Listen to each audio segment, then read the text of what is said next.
Salut, je suis Balti, le concepteur de Terra JDR. En créant ce projet indépendant, je veux rendre hommage au jeu de rôle papier. Par jeu de rôle papier, je fais référence à ce groupe d'amis jouant autour d'une table avec une fiche de personnage, un plateau, des dés et de la narration. Ici, la partie se joue en ligne depuis votre navigateur web. Elle rassemble des centaines de rôlistes dans une partie commune. Voici le plateau du jeu. Ce damier représente une petite partie de la carte. Le pion de votre personnage se trouve sur la case centrale. Le reste du damier représente son champ de vision. En cliquant sur une case, vous voyez sur la gauche le bâtiment et les personnages qu'elle contient.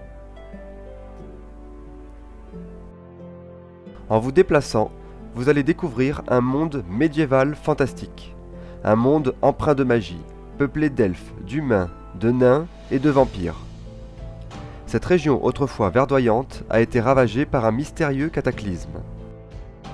Votre personnage est envoyé ici par les dieux eux-mêmes.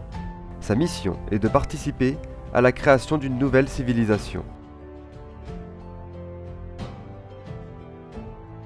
Depuis la case où il se situe, mon personnage vient de récolter 34 unités d'eau en faisant l'action puiser de l'eau. Il faut utiliser des jetons pour agir et pour se déplacer. Soyez bon stratège, car votre réserve de jetons est limitée. À minuit, lors du passage de tour, votre personnage récupère les jetons de sa réserve. Et s'il est toujours en vie, il gagne un point d'expérience.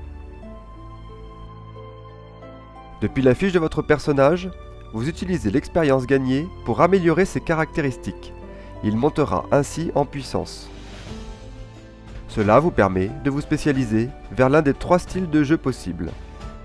Le récolteur trouve des ressources en grande quantité. Ces ressources permettent la survie et la prospérité de sa communauté. Le guerrier protège ses alliés en cas d'attaque.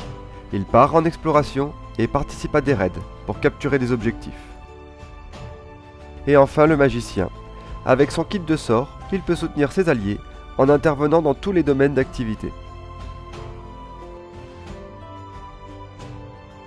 Depuis la fiche de votre personnage, vous rédigerez son histoire et lui choisirez un avatar en guise d'illustration.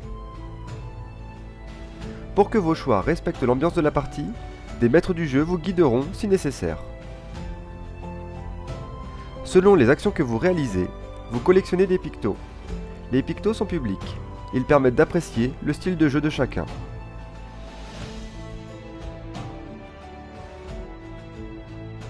Nous arrivons devant les palissades construites par les membres d'un clan. Peut-être que leur chef acceptera votre personnage parmi les siens.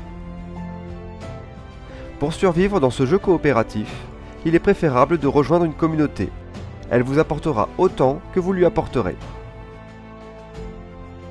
Pour finir, voici le forum.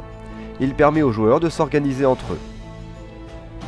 En rédigeant vos aventures, vous participerez à construire collectivement l'histoire du jeu. Nous serons attentifs aux idées proposées par les joueurs. Ce jeu va évoluer avec les attentes de sa communauté. J'espère que cet aperçu du projet vous a intéressé. Vous pouvez le soutenir grâce au lien en commentaire sous cette vidéo. Merci pour avoir suivi cette présentation de Terra JDR.